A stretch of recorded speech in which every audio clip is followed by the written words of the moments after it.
Oh, કેટલી વારથી ઘંટી વાગી રહી છે. અરે કોઈ દરવાજો ખોલશે. આ ઘરમાં બધા કામ મારે જ કરવા પડે. અરે આવું છું દરવાજો ખોલવા હમણાં.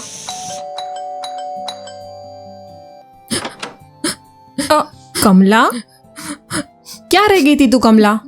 હું ઓફિસની મીટિંગમાં હાજરી આપું કે પછી ભોજન બનાવું? કાલે જ પગાર લઈ ગઈ હતી ને તું. મને લાગ્યું કે ક્યાંક કામ તો નથી છોડી દીધું તે.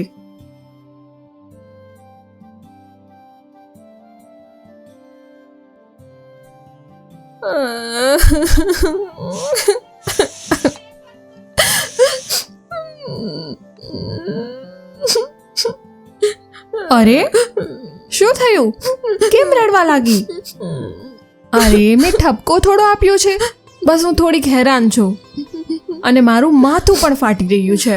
અચ્છા સારું, ચલ આ રોવા ધોવાનું બંધ કર અને મને એ કે રડવું કેમ આવે છે. દીદી માફ કરી દો, કાલે તમને તકલીફ પડી ને. કંઈ વાંધો નહીં કમલા. એ મારા ઘરવાળાએ રિક્ષા ખરીદી હતી ને, હા હા, તેનો હપ્તો 7મી તારીખે રાણીગંજમાં જમા થાય છે. બરાબર. 3.5 કલાક લાગ્યા. હું તો મરી જ ગઈ. દર વખતે હપ્તો ભરવા મારો ઘરવાળો જ જાય છે, અડધા દિવસની રજા લઈને. આ વખતે એને તાવ આવ્યો છે અને દીદી આ વખતે હપ્તો ના ભરત તો રિક્ષા ઉપાડી જા તમારી. અરે પણ પૈસા ચૂકવવા માટે દર મહિને આટલું દૂર જવાની શું જરૂર છે? યુપીઆઈ દ્વારા ઓનલાઈન મોકલી દે. યુપીઆઈ થી ઓનલાઈન? હવે આ શું છે? એટલે કે 1 મિનિટથી પણ ઓછા સમયમાં પૈસા પહોંચી જશે. પછી તે રાણીગંજ હોય કે મુંબઈ. 1 મિનિટ કરતાં પણ ઓછા સમયમાં? તે કેવી રીતે બહેન? બસ એક સ્માર્ટફોન, ઇન્ટરનેટ કનેક્શન અને તમારા બેંક ખાતામાં પૈસા હોવા જોઈએ. પછી પૈસાનું ડિજિટલ ટ્રાન્સફર ખૂબ જ સરળ છે.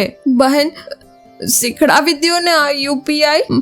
મારા ઘરવાળા પાસે સ્માર્ટફોન છે પણ ફ્રી સમયમાં પિક્ચરો જ જોયા રાખે છે. એવું નથી થતું કે યુપીઆઈ થી પૈસા મોકલવાનું શીખે. હું લઈ આવીશ કાલથી ફોન.